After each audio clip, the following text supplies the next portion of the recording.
On this episode of the Ministry of Motion Pictures podcast. I don't make any apologies for content, but I also don't want to ever settle that our content somehow gives us the right to produce at less levels of excellence, less levels of acting quality, storytelling, editorial. Now, the reality is budgets are a legitimate excuse in some cases. It's just hard to do work with less people and time. It's not like money itself makes a project good, but what money gives you is the size of a team and time to do the work. Right. But listen, at the same time, every project we get, this is our limitations. Now, how can we just make this the best thing it can possibly be within that reality? Right. And it's never an excuse after that. You're listening to the Ministry of Motion Pictures podcast, where we call faith-based filmmakers to cinematic excellence, bold storytelling, and sound theology. I'm writer and director and your host, Todd Schaefer. John Grooters is a Michigan-based filmmaker who's traveled the world making films and media content that promotes the gospel of Jesus Christ with Paul's conviction, expressed in Romans 1:16, of no shame. John produces a wide variety of productions, and he's created films about persecuted Christians for Voice of the Martyrs, including the docudrama based on the biography of VOM's founder, Richard Wurmbrand. This is episode 40.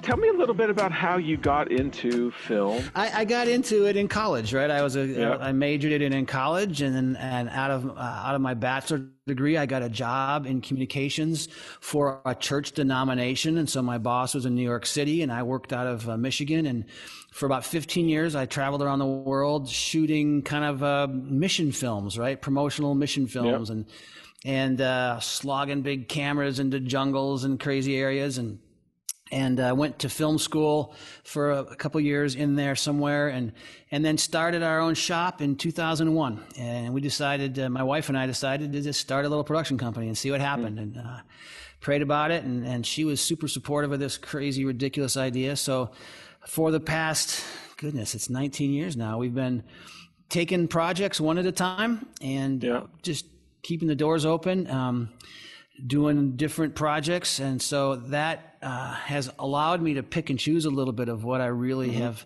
enjoyed moving into. And so, I've kind of been an editor and a writer and just a do it all. And over time started getting into the behind the scenes on some feature films and seeing a little bit more how that world was, because as you know, the worlds are very different in how you approach them and what it takes to produce the different kinds of media that we do. It's from an app to a website to a video for TV to something that's going to go on the big screen and play in theaters. And so we've just kind of seen what God has brought to us over the years, and it's been a lot of things. We've done many series in Israel and many series in the whole lands of the Bible. We've traveled to 30 some countries, and lately, just from a personal standpoint, so we're getting of the age where the kids are not in the house anymore. Right. And the world of feature films can be a very taxing world on family life. Yeah. So it maybe wasn't appropriate when my kids were at home, but my wife is a producer. She really runs the business here, and she's very good with the business side of things and contracts and legal and all the rest. And so I love to leave all that in her hands and the other people's hands. I get to play with writing and casting and directing and editing and things that I love. And as projects come along that give us chances to tell big stories, hopefully in a very compelling way, we jump at it and give it the best shot we have. So your specialty when you first started working, was that more in editing, or were you on the field in production? I've always been on the field, so doing a little bit of everything. Really been a writer and a shooter and an editor, and but I haven't delved deeply into graphic development because I've been able to bring along partners who are fantastic compositors, and so I'm getting into color a little bit now, and working in base light and some of the Red Giant products, and trying to color, at least do preliminary color on films, and then I'll go to Canada. Actually, at the end of the project, I'll go to Toronto and spend a few days with Deluxe and the great colorist Chris Mitchell, and have him fix my mistakes. Oh, that's great. So what kind of projects are you doing now? So this movie, it's called Sabine, Tortured for Christ, the Nazi years. And you mentioned maybe that you saw Tortured for Christ, which we were commissioned to produce for the Voice of the Martyrs. Mm-hmm. And so I had got an introduction to the world of Richard and Sabine Wormbrand. Richard was a pastor, a Lutheran pastor in Romania in the 30s. And Romania got completely sort of engulfed in World War II. And at the start of the World War, they were aligned with Hitler and the Nazis. Halfway through the war, they switched sides and threw their hat in with the Allies, which just meant that the Russians took the country. And so Richard, like many Christians, was arrested, was thrown in prison, and he spent 14 and a half years in communist prisons. Right. And it was a brutal experience, because they don't just imprison you in communism, they re-educate you, and the way they re-educate you is to torture you on a daily, physical, grotesque, really subhuman level. Yeah.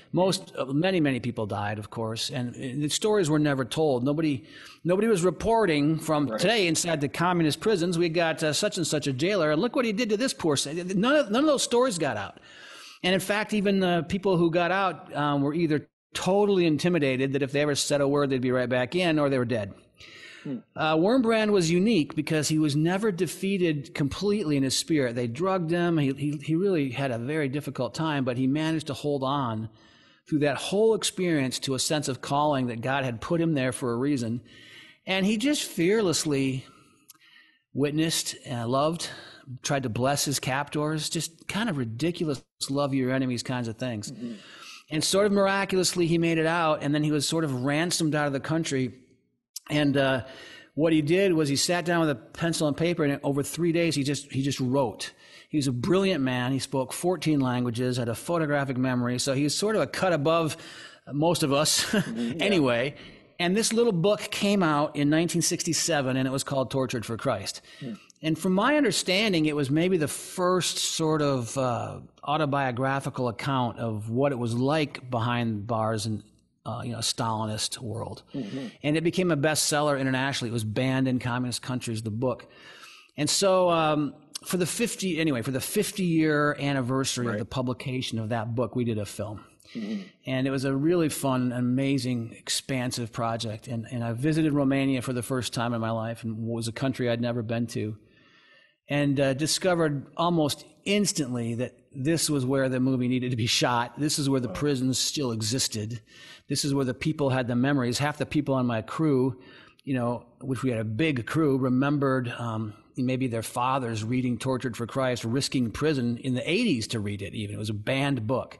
Mm-hmm. So it was such a rich tapestry to scout locations, and then to bring in actors who were Romanian, so their accent and their attitudes were just spot on. So we did this film, and then it's really cool because Voice of the Martyrs is a ministry, so it did a little theatrical, but they're translating it now into, I think we've more than 30 languages so far. So it's got legs, right? It's still being released into all these languages, and it gives me incredible joy to think people are watching this in parts of the world I'll never see. So it's a sense of pride that we're able to give them a movie that they can use in this way. But there was one, I thought, maybe possible flaw, is that the movie began right in prison. Richard's literally being tortured, and he's got this incredible attitude. And his beautiful wife, Sabine, she gets captured, and she's like just crazy cool. No matter what they do to her, she will not crack. And I just started saying, they are amazing, inspiring people, as inspiring as anybody I've come across from the 20th century. But were they just born that way? Are they just angels who came to earth? Are they, incarnate beings from another? How did they get to be people who could love their legitimate enemies? Not just people who had a different opinion, but, the enemies who killed their friends and tortured them. Yeah. So I asked maybe we should do a film to kind of develop that story. So that's what we're working on now, because as it turns out, they were both atheists. They were both born into Jewish families, had no interest in God at all, were hedonists. So their journey was long to how they each in their own way encountered Christ. And so I'm throwing up just a few stills from our scene. So we were filming. The way I got to this point, we were pre-pro all in the fall. We filmed I was over there on January and February, and then we filmed all of our winter scenes. And the plan then was to take a 2-month break, and then fly back in May and film our summer scenes. So instead of flying back in May, we're now waiting to find out when the world opens, but that has given me some quiet weeks to edit the scenes that we've already shot. So that's where we're at on that film.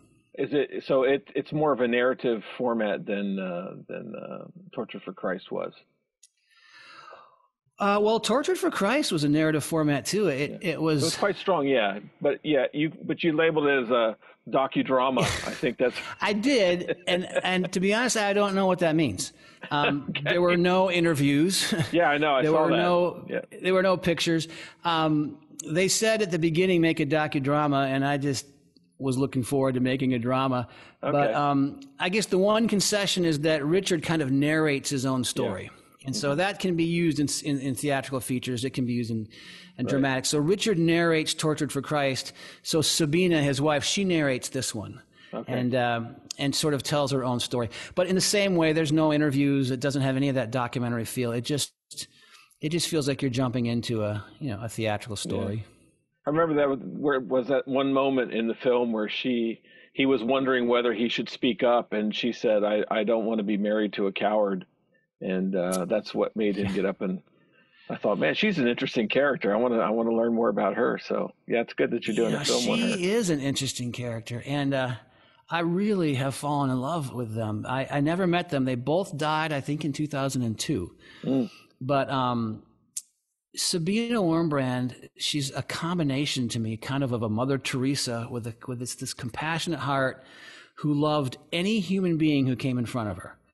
Like once she was transformed in her own life from a very self-centered, hedonistic young woman who wanted to have it all. And she was special too. She was a student at Sorbonne in Paris in an era where not many women were students there. I mean, she was bright and a rising star. And she meets this young Richard Wurmbrand, and they have a whirlwind romance. And their story is amazing. He falls in love with the Lord much before she does. In fact, she's so opposed to her husband becoming a Christian in the film that we're working on now. The day that Richard goes to be baptized, she not only doesn't go with him, she stays home and is attempting to commit suicide. Oh my God! So that when if he's going to make a horrible decision, she says, so will I. And if we can't have the life I wanted, we won't have any life at all. So you know where Sabine starts. So for her to move from there to this, like I said, sort of mixture of Mother Teresa and Heidi Baker, both the compassionate, love whoever's in front of her, love the one in front of you, but very gospel oriented. She's really an amazing woman. And so the couple of them together are two very strong people. And they just blow me away with how they handle situations. And so it is a lot of fun to get to explore who she is. And that scene that you're talking about in Tortured for Christ was pivotal, because here the communists, 1 million communist soldiers just crossed the border and took the country. It was almost unprecedented. And they were sort of allowed to do it because it was like the spoils of World War II. They got Romania. The U.S. sort of got to go to Greece.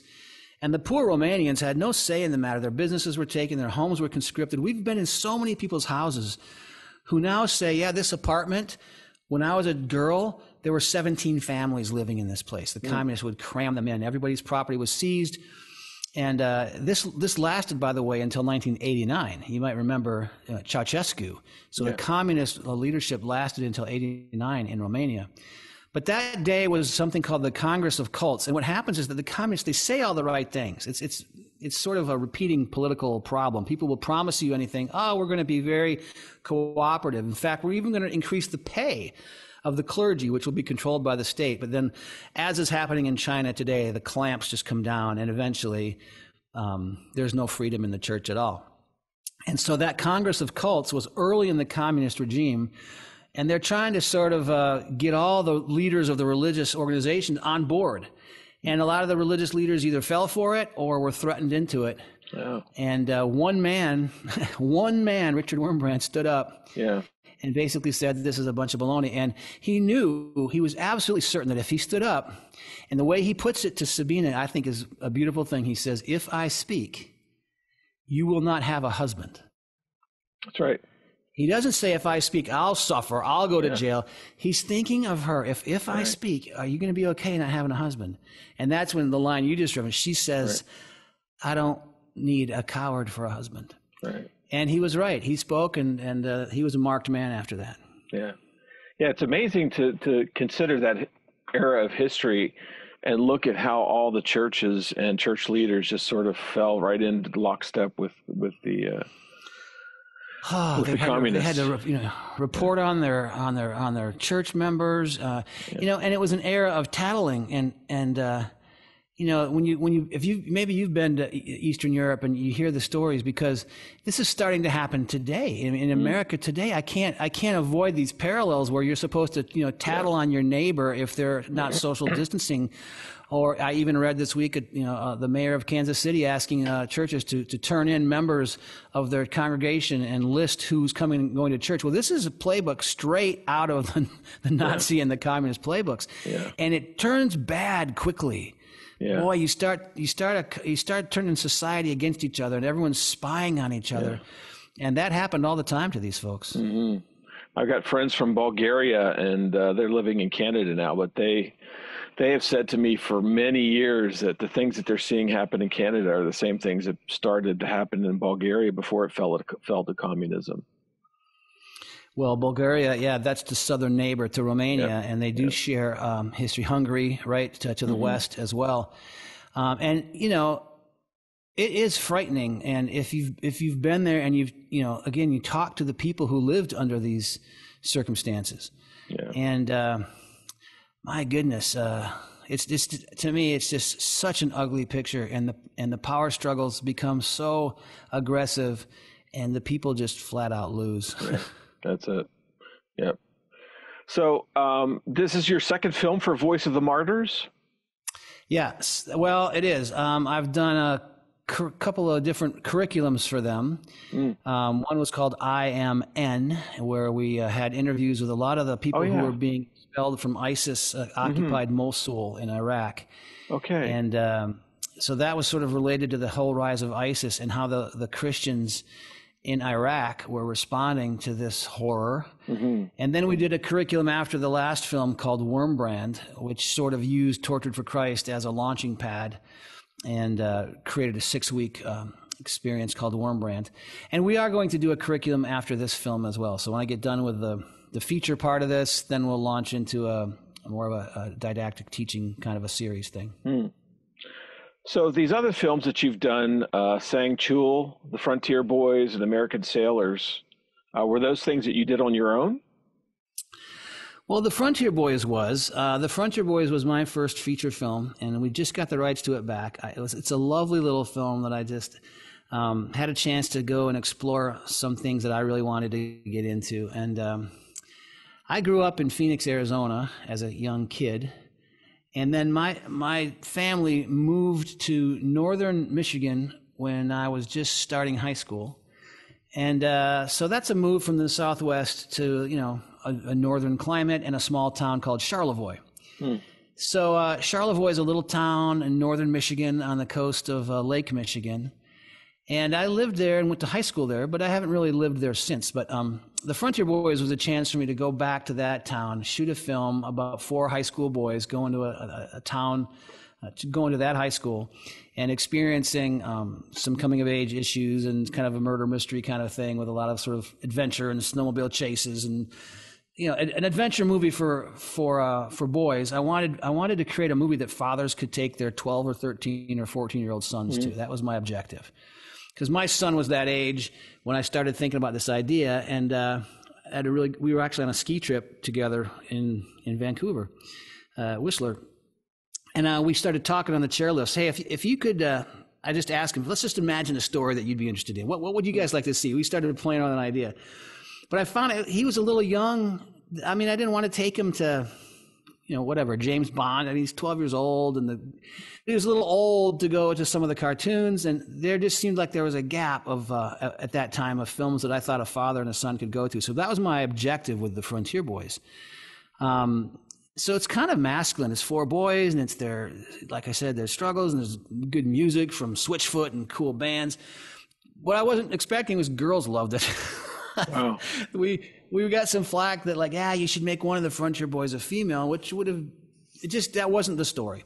But it turns out we had so many girls who went to that film and wrote to us and said, man, we love the way that film turned out. So I'm glad we didn't, at that time, I would have been pandering if I had forced the issue. I didn't force the issue, and it turned out we didn't need to. The film was of interest to girls and boys alike, and it's a film that we really still love. It was a film that it won a lot of awards at festivals and Christian and non-Christian festivals. So we were encouraged by the response and the actors, and had a lot of fun with that film. Where can we see that? Is that available?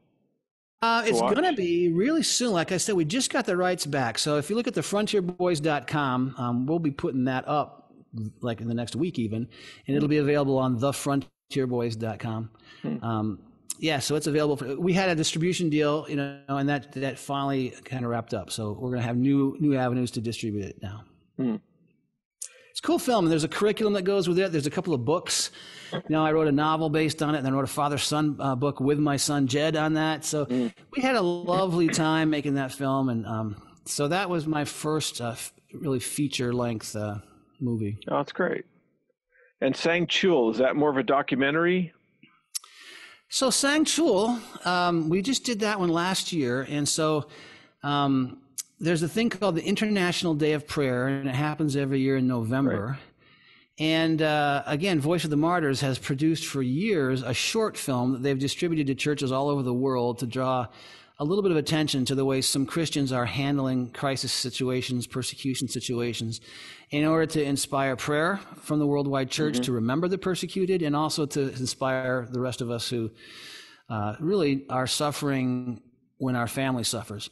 So this was the first one that I sort of filmed from scratch. I've cut together some footage from other people for these before. We even did one based on the film, but Songchul was a story from North Korea, and it's amazing, the persecution. I mean, what the people today who are in prisons in North Korea, unheard, unseen, and forgotten because of their faith, just breaks my heart. And the story of Songchul was there was a pastor on the Chinese side of the border by the name of Pastor Han, who worked out of Chiang-Mai. And this dude was another just incredible guy, tough and kind of gruff, but he found a way to sneak across the border into the mountains and spent time and would meet these desperate North Koreans who were crossing the border in search of food because they're starving to death over there. And he would slowly build a relationship by helping them. And so one of them is the man that this film is about, Songchul, and they meet in the woods, and both of them need to be extraordinarily wary of the other, because if either one is a spy, they're just instantly going to be killed, and their families will be killed. But Pastor Han would take this. The guy was going to the mountains to pick mushrooms. Maybe he could pick some mushrooms, and maybe he could sell those and make a pittance amount of money, but that's more than he could make in North Korea. And so in our story, Pastor Han helps him sell his mushrooms. He opens up some market. He builds a relationship. And over time, and it's a slow process, he shares Christ with Songchul. Songchul asks if he can have a Bible, and Pastor Han says, no way. Yeah. He really wants a Bible. No way. Because he's going to go back, and if he gets caught with that Bible, Han knows his family is killed. He's killed. All so right. This is a contemporary story, but what turned now 3 years ago, Pastor Han was murdered, was executed by North Korean agents, just in cold blood in his car. They pulled him over and they shot him. And so Pastor Han has given his life for this. That's the tragic side of the story, but then there's also sort of the watering side of the story, which is now Songchul has reached a number of people who have reached more people, and there's some hope being given to people in North Korea, but it's a tough story. Mm-hmm. Wow. That sounds like an amazing film. I'd like to see that. So that's a short one. There's a 13 or a 14-minute version of that, so it's not a long film. and we shot the film, just from a practical standpoint. You can't really shoot in North Korea, right? If you value your life.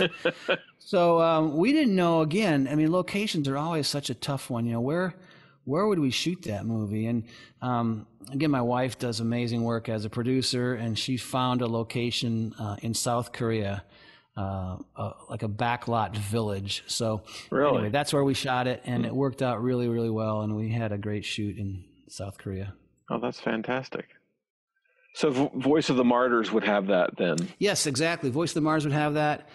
International Day of Prayer would have that. All right. So that was a lot of fun. Yeah. Yeah, you sort of. Most of my podcast, I'm focused more on the feature film side of things in the faith-based industry. But I've also always have an eye on what ministries are doing and how they're utilizing media and moving into taking advantage of our technology and our distribution. And I just recently did a podcast with Frontier Alliance International, which creates feature films over in the Middle East and war-torn areas, which are very interesting. They're not true narrative features. They're more thoughtful and reflective documentaries on what's actually happening over there, and bringing a lot of the end times prophecies as it relates to the nation of Israel. But I've been telling all of my youngsters who are film students and trying to figure out what they're going to do with their lives. I'm like, ministries are going to be needing so much content and moving into film to do work that ministry can utilize in their whatever it is that they're working towards, is an opening opportunity that's coming, and it's going to explode, I think, in the next few years. And you're sort of in that as well. You're bridging the gap between narrative film and sort of documentary. So I think it's very interesting what you're doing in service to the church. Well, you're absolutely right. The stories we have are fantastic, and so we've done films in Rome. I've done did a series in Philippi. I'm throwing these pictures over my shoulder here just to you can create graphics. You can give people a sense of what it was like when Paul was traveling through Philippi in 50 AD, and that can bring the Bible alive to people. It makes it a lot more interesting when you start to understand the history and the city and the culture of any of the biblical stories. So I'm 100% agreeing with you, and I just can't imagine. It's so significant. Like, the work that we do is just work in some ways. We go to work every day and we do our work, but this is more than work for me. This was my calling to reveal the beauty of Christ to the world through excellent media. That was exactly how I've articulated what I'm trying to do. Whether I can do that through any form of media doesn't really matter to me, but I will say that I love the format of the feature, and I've written a lot of scripts, and I've got a lot of projects in development right now, and it's great work if you can get it. Yeah, it's hard to get there, but it's going to get there. I think it's getting more feasible for things to happen when you look at what people are doing. Like the guys at Frontier Alliance International, they started 8 years ago, and they had no idea what they were doing, and they had to learn everything from scratch. And now they've got basically 8 feature documentaries under their belt, and they're plowing ahead, and they've got great momentum behind them now. So. But cool. You're seeing other things like Samaritan's Purse made that Facing Darkness documentary that was so well done, and you're just seeing the stuff come out of the woodwork. Tim Casey has done those Dispatches from the Front, and he's up to like 13 different videos where he's gone all over the world documenting what he's doing and selling the DVDs. And it's really exciting to see the persecuted church overseas, how they're surviving and dealing with the various cultural problems that they're facing and the persecution. I think it's time that the Christian church has taken this medium under its belt and is doing something with it substantial. Well, we're certainly, in my opinion, we're outnumbered. And so the more the merrier, and the more talent, I do believe in talent, and I do believe in the value of the entertainment value. And, because what is produced, I guess maybe in some senses, is so powerful and so influential. The power of film and the power of media when it's done well is unparalleled as an influencer, maybe with a slight nod to your parents' influence on you. But after that, the power of what the media does to sort of establish your worldview is unparalleled in its power. So I don't make any apologies for content. But I also I don't want to ever settle that our content somehow gives us the right to produce at less levels of excellence, less levels of acting quality, storytelling, editorial. Now, the reality is budgets are a legitimate excuse in some cases. It's just hard to do work with less people and time. It's not like money itself makes a project good, but what money gives you is size of a team and time to do the work. Right. But listen, at the same time, every project we get, this is our limitations. Now, how can we just make this the best thing it can possibly be within that reality? Right. And it's never an excuse after that. All right, this is what God has given us. This is our chance. It's going to be great if it kills us. That's our objective. Yeah. Well, it's an exciting time to me because we're entering the world of the niche, where the niches are rising to power just because of their ability to focus marketing. And I think Hollywood's seeing this, and a lot of things are drifting towards more of this niche focus, which is great for us because we've always had the niche, and we have fewer gatekeepers now to deal with. And it just seems like more of a there's more opportunities now than there ever have been for Christian filmmakers. I hope you're right. I mean, I would love to believe that that's the case. And certainly there's more access. I mean, obviously anybody can take their iPhone now, edit and make a movie and post it on their own, TikTok page. Anybody. Yeah. So there's no barrier to entry. There is a barrier in some ways, because of such a plethora of options. Yeah, right. In some ways, the gatekeepers were helpful because, I don't know, in the musical world, I mean, by the time they signed the Doobie Brothers, they were a pretty great band. I'm just saying, I sort of was the beneficiary of the fact that the gatekeepers did some of the weeding for me. If you got to weed your own time, you run out of time sometimes. But I think there are opportunities for us. Yeah, it's true. The noise of the marketplace is hard to cut through. Especially in the niche market and like the faith-based market. But what is your perception of the faith-based market right now? Do you have any thoughts on that? Well, I got to say, there's a few gatherings of professionals that I have even more so in recent years gone to and really appreciated. Like, it's a pretty loving community, the ones that I've gotten to know. If you don't know somebody, it's pretty easy to kind of have a standoffish opinion about them. But it's a fairly small world.